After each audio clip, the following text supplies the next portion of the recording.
Apa ada masalah atau sesuatu yang kau sembunyikan hingga sikapmu berubah akhir-akhir ini? Tanya Mas Rangga saat aku berusaha memejamkan mata.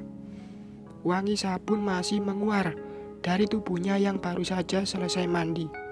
Tak lama ia menarik kursi dan duduk tak jauh dariku. Tak ada. Maaf, aku lelah. Mau tidur, ketusku sambil menarik selimut. Jika memang ada sesuatu yang mengusikmu, kau bisa ceritakan padaku. Ia mencoba memancingku bicara. Tak ada, jawabku datar. Aku membalikkan badan, membelakanginya. Beberapa saat kemudian, terdengar suara langkah kaki yang mendekat ke arah ranjang. Helaan nafas Mas Rangga kini terdengar jelas, menandakan jika ia berada di dekatku, membuat jantungku tiba-tiba berdegup kencang. Aku mulai gugup. Zia, apa ada sesuatu yang kau sembunyikan? Atau aku berbuat salah? Ia mengulang kembali pertanyaannya. Tak ada, sautku cepat. Aku sudah cukup bersabar beberapa hari ini menghadapi sikapmu yang kekanakan ini, Zia. Jika memang tak ada apapun, mengapa kau diam dan selalu menghindar dariku? Aku diam, entah kenapa tak berniat menjawabnya. Apa sangat sulit membuatmu membicarakannya denganku? Ia mulai mendesakku. Mendengar perkataannya membuat emosiku tiba-tiba naik. Aku bangkit dari tempatku berbaring dan menatapnya tajam. Kau, suaraku tercekat. Kau adalah masalah terbesarku, Mas. Apa itu sudah cukup menjawab semua pertanyaanmu? Geramku. Apa yang kulakukan hingga membuatmu menudingku seperti itu, Zia? Ia balik bertanya. Semua kebohonganmu itu. Jujur saja, aku lelah dengan semua kebohonganmu, Mas. Bibirku bergetar saat mengucapkan kalimat itu. Tak lama aku melanjutkan kembali pernyataanku. Jika kau memang tak menginginkan pernikahan ini, lalu untuk apa mencoba untuk mempertahankan pernikahan ini? Apa maksud semua perkataanmu, Zia? Nada suara Mas Rangga berubah ketus. Akan kujelaskan, Mas. Sebelumnya, kau sangat menolak pernikahan ini. Kau bahkan melamar Laura agar terbebas dari janji perjodohan Papa. Bukan? Lalu mengapa tiba-tiba kau menerimanya dan ingin membuat pernikahan ini berhasil? Zia, sudahlah. Kenapa, Mas? Kau tak ingin mendengarnya? Tapi aku ingin mengatakannya. Terlepas dari alasan hutang dan janji Papa, kau terpaksa menerima pernikahan ini karena kau merasa bersalah telah lebih dulu. Zia, nada suaranya meninggi. Kenapa? Apa perkataanku ini benar, Mas? Bibirku bergetar hebat. Air mataku pun akhirnya jatuh tanpa bisa ku cegah. Kriet. Belum sempat Mas Rangga menjawabnya, tiba-tiba pintu kamar ini terbuka. Refleks, aku menghapus jejak air mata di wajahku, lalu menoleh ke arah pintu, menunggu siapa gerangan sosok di balik pintu itu. Apa yang kau katakan itu benar, Zivara. Suara bariton yang khas itu terdengar lebih dulu. Tak lama sosok pria parubaya itu menampakkan wajahnya di hadapan kami. Papa, sebut Mas Rangga dengan raut wajah terkejut. Aku diam terpaku, melihatnya kini melangkah masuk ke dalam kamar. Ya Tuhan, mungkinkah Papa mendengar semua pertengkaran kami tadi? Papa mendelik tajam ke arah kami berdua. Ia lalu berjalan menghampiriku. Apakah yang kau katakan semua itu benar, Zia? Tanya Papa dengan suara keras, membuatku menunduk dan gugup. Aku tadi hanya asal bicara saja, Pak. Gilaku. Papa terlihat menggeleng pelan. Sepertinya ia kecewa dengan jawaban yang kuberikan. Jangan berusaha menutupinya, Zia. Papa sudah mendengar semuanya. Matanya kini menatapku tajam. Aku bisa menjelaskan ini semua, Pak. Papa salah paham. Mas Rangga berusaha meredam emosi Papa. Papa berbalik melotot tajam pada anak laki-lakinya. Tak lama ia kembali mengeluarkan pernyataan yang membuatku semakin merasa bersalah padanya. Papa masih berusaha untuk mengerti jika kalian tidur terpisah selama ini. Karena berpikir kalian masih perlu beradaptasi dengan pernikahan ini. Tapi sungguh ternyata Papa salah. Papa tak mengira jika kau sudah lebih dulu melecehkannya sebelum kalian menikah. Perbuatanmu benar-benar memalukan, Rangga. Papa malu, hardik Papa keras. Mas Rangga tak menjawabnya. Ia memilih diam. Beberapa detik berlalu dalam keheningan hingga akhirnya Papa kembali melanjutkan perkataannya. Kenapa kau tidak memberitahu Papa sejak awal jika Rangga sudah lebih dulu, Zia?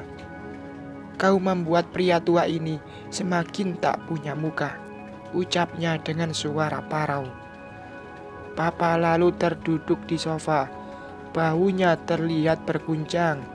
Ia seperti sangat terkejut mendengar kenyataan ini. Aku berhutang banyak pada Rahman, dan anak laki-laki yang selalu kubanggakan selama ini malah melempar kotoran ke wajahku. Apalagi yang tersisa dariku.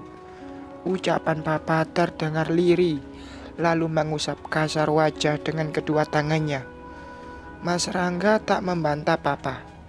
Ia masih diam dan terus mendengar semua keluhan Papa mengenai dirinya. Hingga akhirnya beliau beranjak bangun dari sofa, menghampiri Mas Rangga. Apa ada lagi yang kau sembunyikan dariku? Jika masih ada, cepat katakan.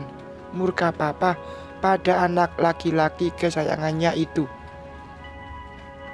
Aku hanya menunduk saja. Jika saja tadi aku bisa sedikit menahan emosiku, tentu Papa tak akan pernah mendengar kenyataan ini. Tentu aku tak akan melihat ia semarah ini. Terdengar helaan nafas panjang dari Mas Rangga.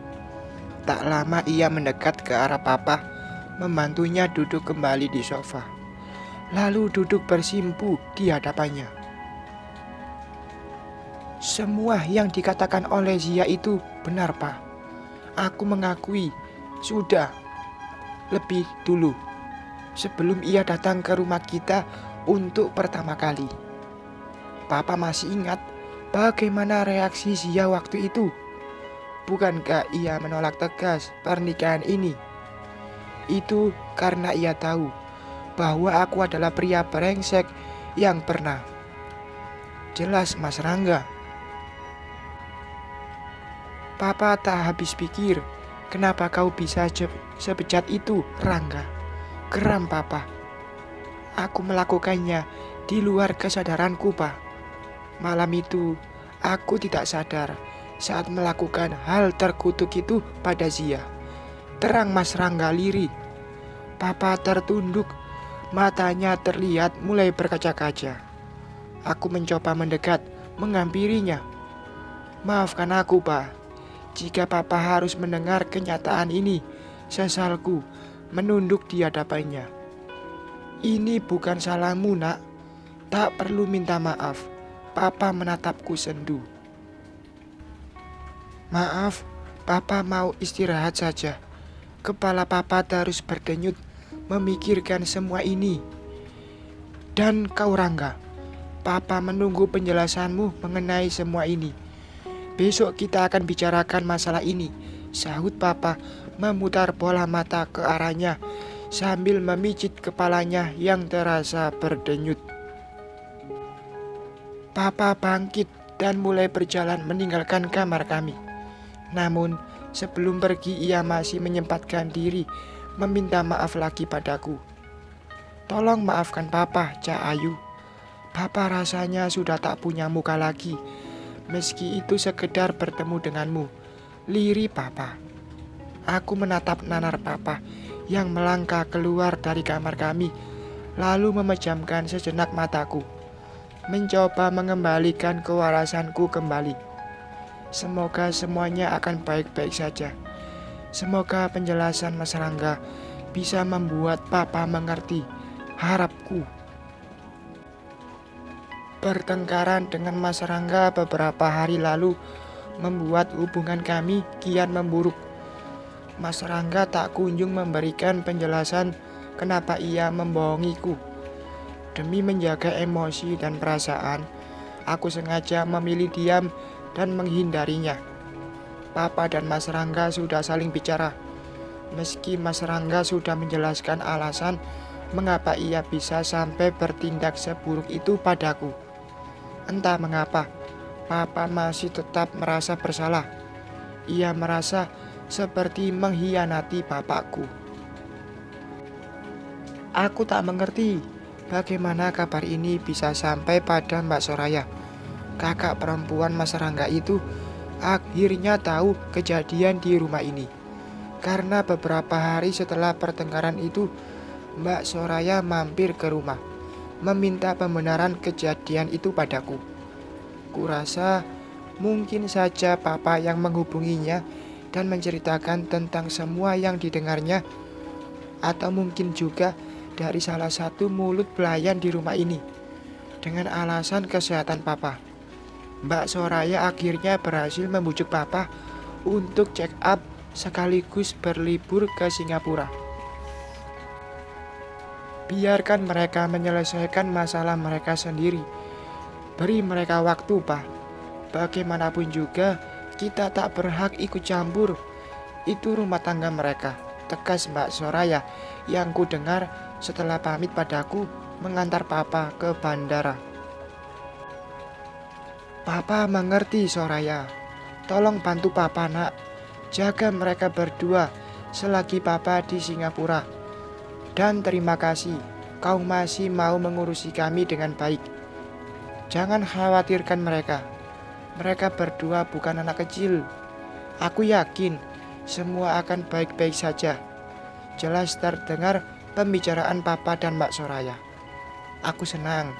Usaha Mbak Soraya untuk meyakinkan Papa agar tak lagi mencemaskan kami berhasil. Aku memandang mobil yang membawa Papa dan Mbak Soraya kini sudah berbelok meninggalkan kompleks perumahan elit ini.